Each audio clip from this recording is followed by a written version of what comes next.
The Joyful Friar podcast is made possible by the generous support of our friends. To support the podcast, please visit nathan-castle.com and donate today. Hello, and welcome to this episode of the Joyful Friar podcast. I'm Father Nathan Castle, your host. Today, we're doing part 2 of a trilogy. I introduced a story in the last episode that is not in any of the books. It's a violent story and really heartbreaking one. I had to even consider sharing it because some of these stories are just so dark. But the reason that I do is that they end in light. They always do. And I think that can be an important reminder that when we look, especially at news, world events, things that just never seem to change, that seem so intractable, like war and violence, I really do believe in my heart of hearts that Good Friday turns into Easter morning. That's the Christian way of thinking of it, but that we're eternal beings, however we die, that's not the end.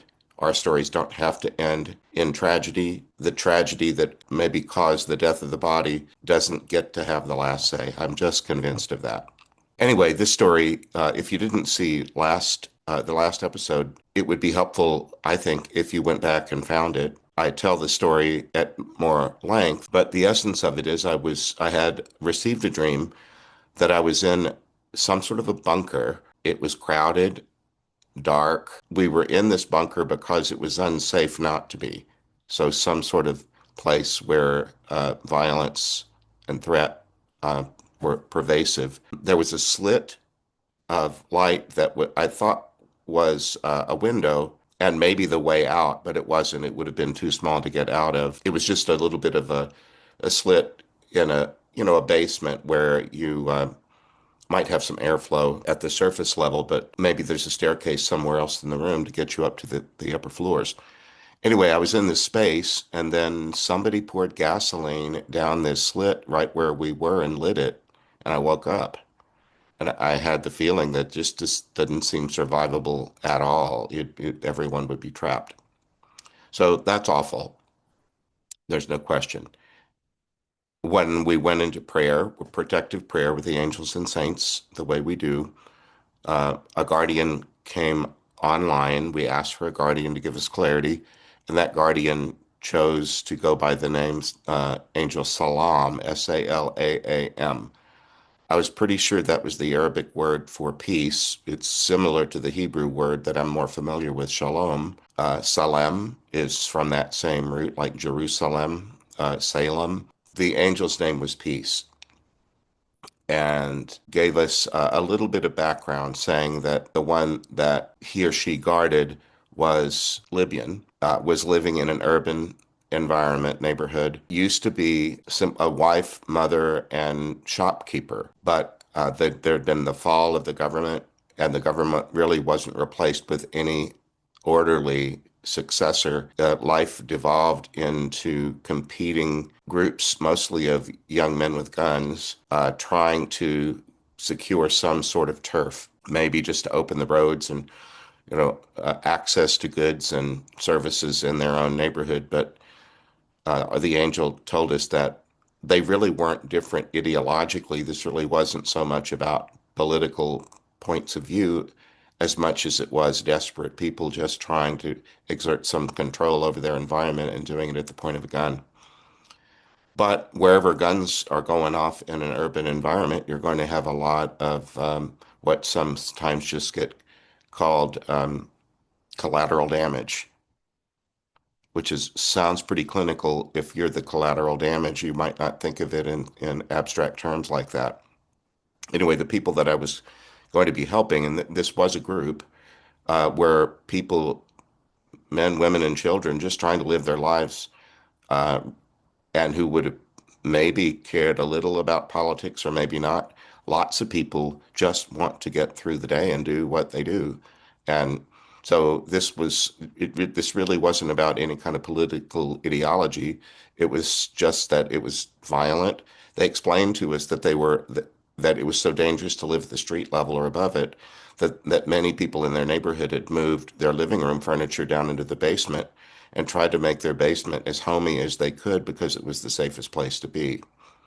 They also told us, this woman named Saba, who ended up speaking with us, said many of our people in our neighborhood had parents, grandparents, aunts and uncles in the area, but when you'd hear about an explosion somewhere, you wondered if they were safe. That was in their neighborhood. People felt like it was just easiest to get people gathered in one place. That way you could at least keep an eye on each other. And then maybe simple functions like getting food and water, uh, uh, feeding each other, things like that might be easier to do in a contained environment. Although that then, of course, meant living in very close quarters with everybody, which is never an easy thing to do.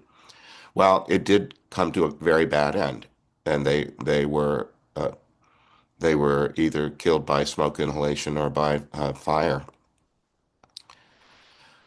Well, and I can feel those folk right up here near my heart. They're tapping on me right now. Um, they were Muslim, so was everybody in the whole environment practically. So it really wasn't about religious difference. It was all these other social things and political things going on. But they explained to me that they had landed in some afterlife place with other people who had died in a similar way. Not everybody, it wasn't just the people that were in that specific basement, nor that specific country and conflict, but others who were also civilian folk who lived in war zones and whose lives were taken by the violence of war, and that they were in this space together and they were each being helped according to the pace at which they could move through their trauma. But that what we would be doing with them today was helping them with an opportunity to move on from this place for those who really didn't need that level of care anymore. People who had healed sufficiently from all that they had gone through that they're really ready for happier things or than simply healing. We always think of ourselves as the discharge staff in a medical center because that we've done this for, geez, between 25 and 30 years, and it's so consistent. We're not really the healers. We're part of a team, and our job is to help people who have been vetted, who have healed sufficiently from their trauma that they're now ready to move on to better things. When we do that, very often when we get to the movement part, there's some sort of conveyance, something that moves.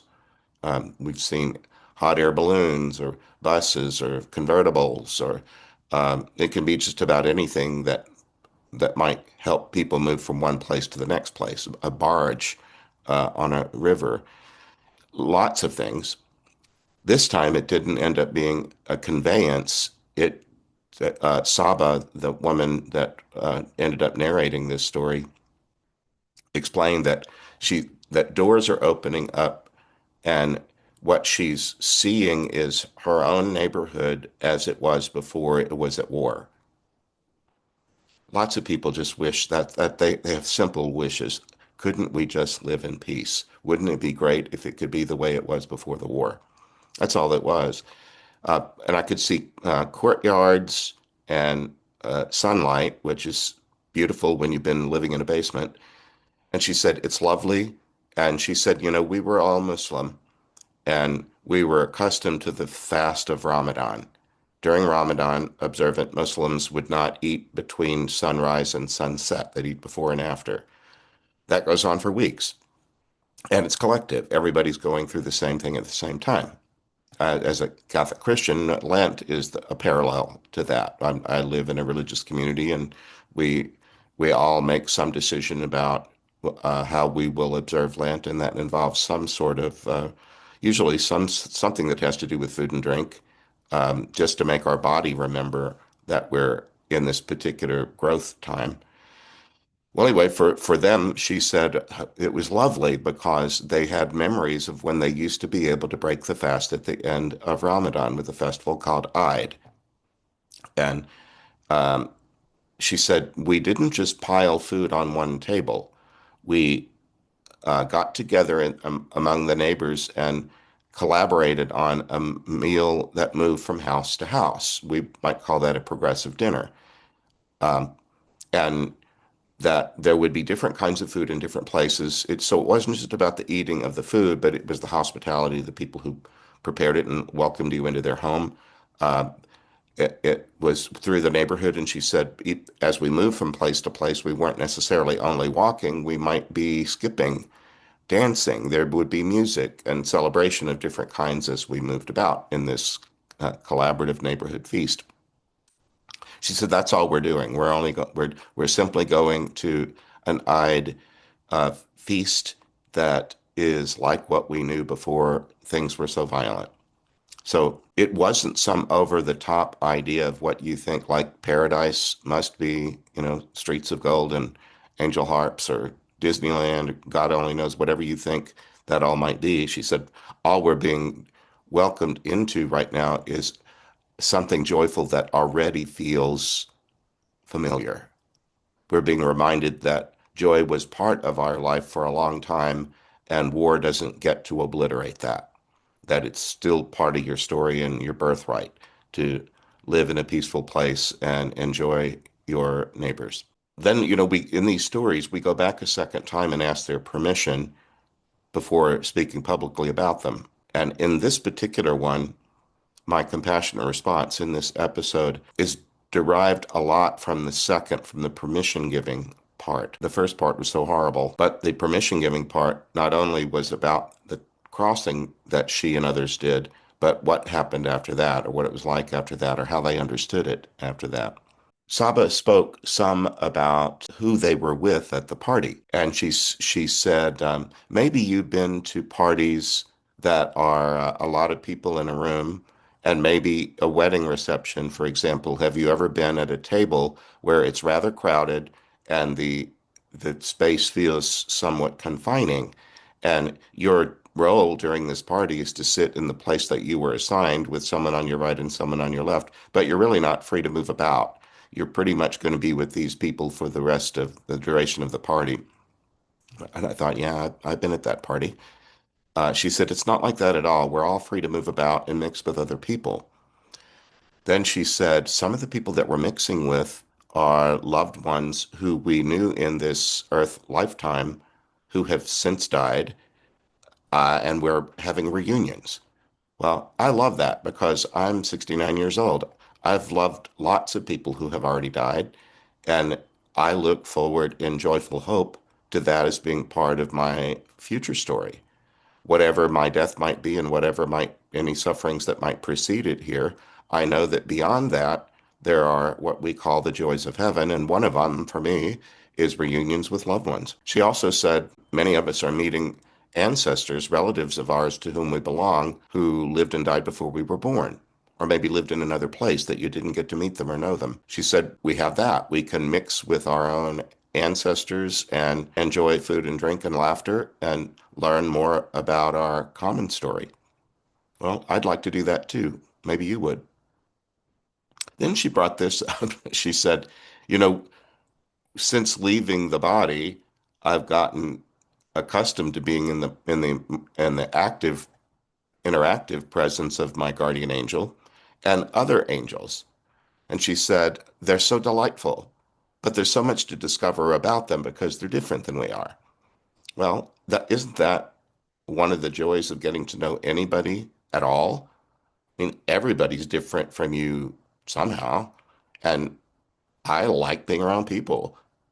And I like listening to their stories and learning about where they've come from, what they're interested in, what they do for a living. I love listening to people's stories. She said that these angels are different from us, but we can communicate quite easily. It's just that they're of a different order. They're a different kind of being than we are. And then she gave the example of pets, little domestic animals. She said, you might have had a day in your life where someone brought home a puppy. And suddenly there's joy because there's this new kind of being with you, and you can't communicate with it as plainly as you could with one of your own kind. However, the puppy and you are going to try to understand each other. You might pet it and talk to it in soothing tones. It might leap at you and want to lick your face. The the you and the puppy enjoy each other's company and getting to know each other. She said, well, to the angels, we must look a little like that because they are of a more advanced life form than we are, but we're able to talk with each other quite plainly and learn about each other. And she said that was really delightful. We talked a little bit to her guardian, who is still, at this party. We asked about him because he's a person. What's this? What are you going to be doing, Salam? And Salam said, well, remember, I'm eternal. I'm really quite old. And he said, as you humans age through a human lifetime on the earth, sometimes you think of yourselves as getting quite experienced. You know, you've lived for decades and you've had this experience upon that experience, and sometimes that makes you more adaptable as you get older because you've lived in different kinds of seasons and environments, and that might help you realize that you can adapt to the next one, whatever it is. And he said, I'm pretty sure that if I want to go back to guarding a next human, that I can easily be put to that work. But he said the kingdom has so many ways that one can be of service, and it doesn't have to be that. So essentially, he or she was saying, I'll wait and see what happens, but whatever it is will be purposeful and joyful. So I thought I might throw that in. I have tried to go through my own response to this. Compassion means to suffer with. And at the time that I'm doing this, I'm seeing the news. Well, Ukraine, that war has been going on about 3 years now, I think, and so much of it seems to be happening in people's apartments and houses. So many people are dying not because they were at the front lines as a soldier, but they were living in their apartment when it was bombed, whatever. And then Gaza, my goodness, and it looks like an entire population is at risk of starving right now. And all that happens on a micro level, like the people in a basement. They all have a story to tell while the global thing goes on, while this head of state talks to that one, and there are all kind of schemes and plans about what to do, while people's little lives are in the crossfire. Because I call this compassionate response, I know that compassion means to suffer with, and I thought, you know what? You don't even know what respond means etymologically. What is it? So I went to Online Etymology Dictionary, one of my go-tos, and I was surprised to learn that of course, means again, but spondere, or the root word of respond, is related to the word sponsor. This Online Etymology Dictionary is not a Catholic thing; it's a secular etymology website. It said in a Catholic context, this has to do with sponsoring, being a godfather or a godmother, sponsoring someone into the faith. That's interesting because I've been called upon to be a sponsor. Being a godfather or godmother in our tradition is an expansion of your clan. You don't necessarily pick a blood relative to be a sponsor, although you can do that. But it can be anyone you love and want to entrust with the responsibility of being a model, an example, a mentor, oftentimes to this child. It doesn't have to be a child. There are plenty of adults who are baptized and need a sponsor. But it has to do with that, with thinking of yourself as bonded with someone, but because you chose that or they chose you and you agreed to be a sponsor. So that already has built into it moving past simple divisions of biology, for example, and moving beyond that and including somebody in your family circle. I also learned that that root has to do with pouring, a liquid being poured out. That made me think of all the ways in which we think of that metaphor of a fluid being poured out of a vessel into another or onto another, um, making something available by pouring out your heart, which might mean, disclosing intimate information with another on the way to building a friendship. Your heart might pour out in compassion towards someone suffering, and it might motivate charitable giving or acting. I hope it will. So pouring out your heart um, It is part of responding. Have you ever heard that phrase, don't just sit there, do something?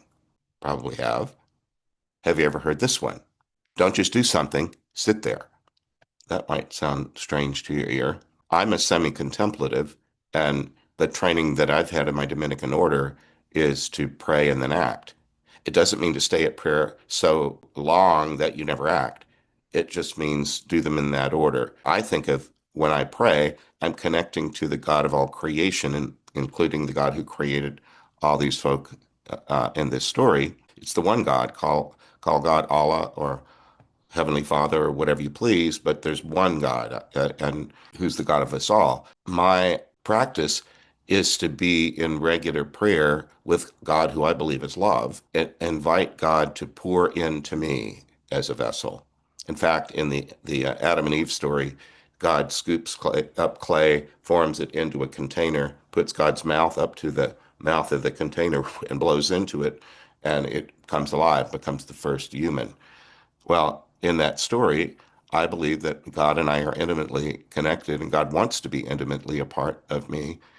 And so when you love another, you spend time with them, and some of that time is one-on-one and private or intended, not just sitting on opposite sides of the room with your head buried in your phone, or any other distraction. It means one-on-one communication, to be one with. That's what communion, communicate mean. So I believe that my vocation is to be contemplative, to go to God who is love and be in the loving presence of God, asking to be filled with the love of God, and and then asking, how may I pour out this love? How may I magnify it, refract it through my own little gifts, my own little personality, and then how may I act? How may I share it? So otherwise, I might just charge into action, think of myself as having a certain capacity or quantity, like a gas tank that might have been full at the beginning of the day, but by noon is running on fumes. I try not to do that. I try to think that any outpouring that I have to offer the world in service is first because I was filled by the one who is fullness, who it never runs out. But I need to stay in connection. So yes, it's important to not just don't just sit there, do something. But I think it's also important to not just do something, sit there. So I try to keep both of those in play and not be sucked into one or the other kind of thinking.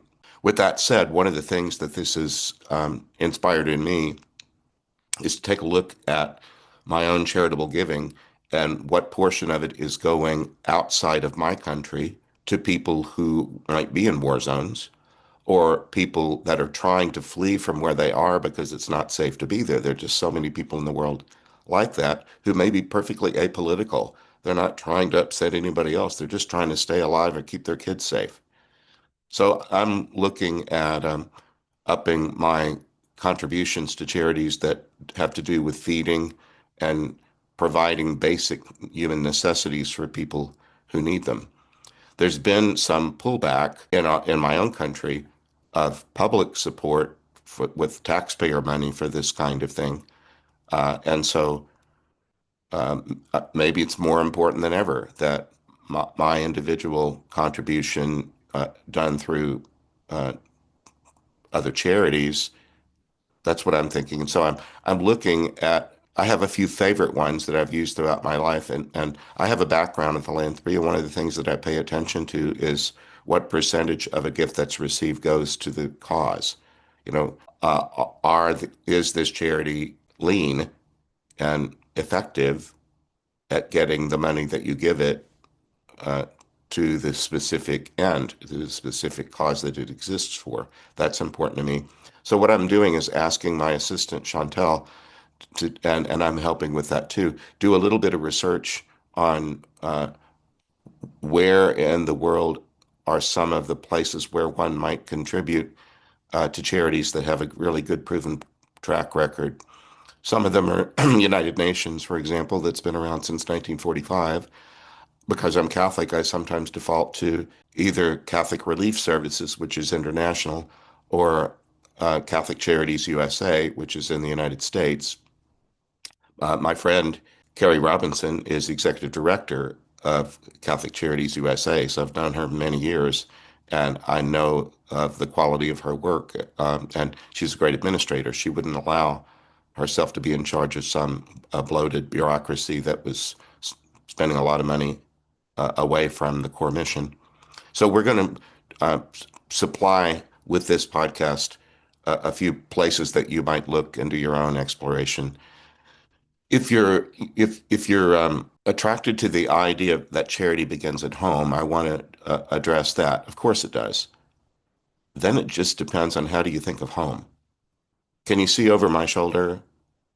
Ooh, it's hard for me to do this because I'm looking at the screen. There we go. Get my finger over there toward Toto, right there. That's my Toto book, The Wizard of Oz. Well, Dorothy, of course, whose name means gift of God, that's what Dorotheo means. Theodore means the same thing, gift of God. Nathan means gift of God in Hebrew. I believe that we're gifts of God walking around, and one of the things that God does is love creation and everyone in it. So how do we contribute to God's love being spread all over the place? Well, in that Oz story, part of the challenge for Dorothy is that her origin story is that it's not safe to be at home. She's safe enough, although we don't know why she's an orphan. We're not told. So she's already being raised by people who are not her mother and father. She must have some sad story behind that we're not privy to. We learn in the very beginning scenes of the movie version that her dog, whose name means everything, totality, has just been threatened with death by the next door neighbor. He has been hit over the back with a rake on the way home from school. Later, that same neighbor shows up with a document from the sheriff saying that she's got a right to take the dog and have it destroyed. Well, that's in this particular story is a threat to life that makes her want to rouse the adults in her life to action. But they're busy saving other lives. The incubator's gone bad and we're about to lose all these chicks. And then there's the hogs to care about and the horses and here comes a tornado. Good heavens. You know, life has so many different challenges, threats to life and limb going on all over the place. And in the story, they're all over the place. Well, as concerned as Dorothy is for uh, these poor chicks and so on, Toto is her first responsibility. Charity begins at home, and this is her dog. She can't get anybody to pay attention. And eventually, she decides that this is not a safe place to be, and she longs to be over the rainbow. Um, Before very long, she's running away because she just doesn't see another option. She flees. She's a refugee. She's leaving her home and going to some other place, doesn't even know where the place is. She just wants to go someplace. Well, as you know in that story, a tornado eventually accommodates her and takes her to a different place. So anyway, in that story, you have this character who might have thought that charity begins at home and I need to take care of this little dog. But then she's told by Professor Marvel that, oops, Auntie M here is just looks like she's having a heart attack. She's clutching at her chest and falling onto the bed. Oh no, now I've got this other thing that I need to do. So she reverses course and runs home, but she can't get all the way home because a tornado intervenes. You know all this. Well, anyway, in that story, I think that the central character, Dorothy, is learning that home is not just one place. It's not just one patch of dirt uh, in Kansas. It's home can be that and more. You don't have to stop your definition of home, within the Garden Gate. Charity begins at home, but where, how big is your home? Is Earth your home? Is the universe your home? Can you both have charity begin at home very locally? And can you say at the same time, this state, this county, this nation state, this globe, this universe, are they my home too? And is there anything that my charity can do uh, that begins in this larger home. That's kind of the way I'm thinking of it. So anyway, thank you for being with me. I feel sort of scattered because this topic is so vast, and I don't know how to respond to all the world's violence and geopolitics any more than anybody else does. I just know that I can receive love, magnify love, give love away, and I want to do that every day, all the time. But then I do need to get specific about how am I going to go about that today. And because this story came right into my bedroom in my night, in the night, it's personal. There are people dying in basements in places where there's war, and some of it landed right in my dreams and in my heart of hearts, and I'm sharing that with you. So anyway, I'm looking at increasing the giving that I do in my own little financial life to make sure that somebody somewhere far away from me, that other part of my homeland, with people, friends I haven't yet made, that they're on the receiving end of something that I can offer. Maybe you would like to do that too. As I said, we'll try to make available some information that you could examine for your own and see if that's something that you'd like to do. So that's it for this episode of the Joyful Friar podcast. I want to thank you again for taking part. I appreciate the gift of your attention. And remember, I pray for you. When I do, I pray for healing in the interior cracks and crevices of your whole story.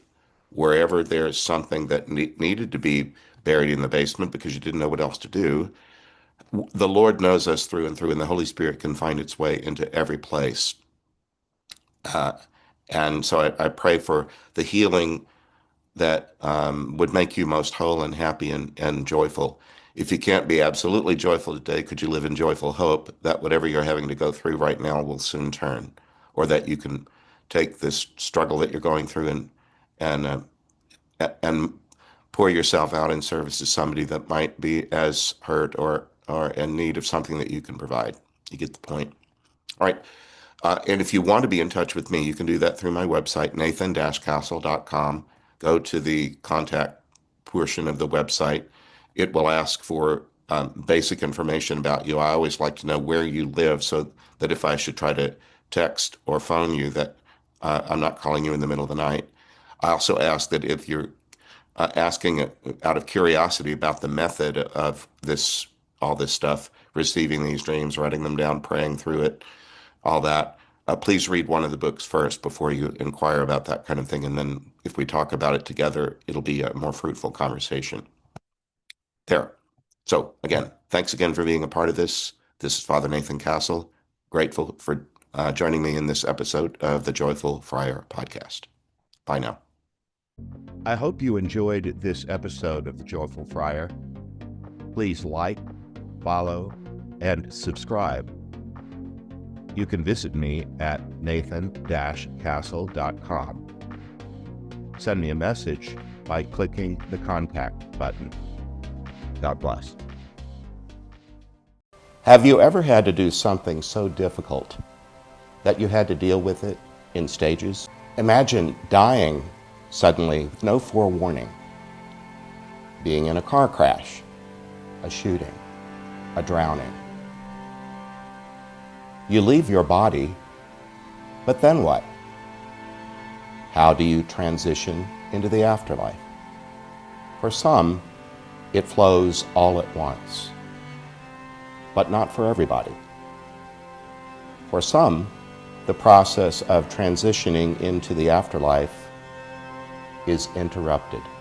Maybe there's a need for rest or for learning, or maybe just the chance to adjust to such an abrupt experience. I'm Father Nathan Castle. I'm a Catholic priest. About 23 years ago, the Holy Spirit began to send me people who had died traumatically. They entered my dreams during sleep, showing me what had happened to them and asking for help. They had died and moved on, sort of, but they'd come to a moment where it was time to complete the crossing. With the help of the angels and saints and earthly prayer partners, We've assisted more than 300 souls as they complete their crossing. You can read about it in my book series. Afterlife Interrupted books are available on Amazon. You can also learn more by visiting my website, nathan-castle.com. God bless you.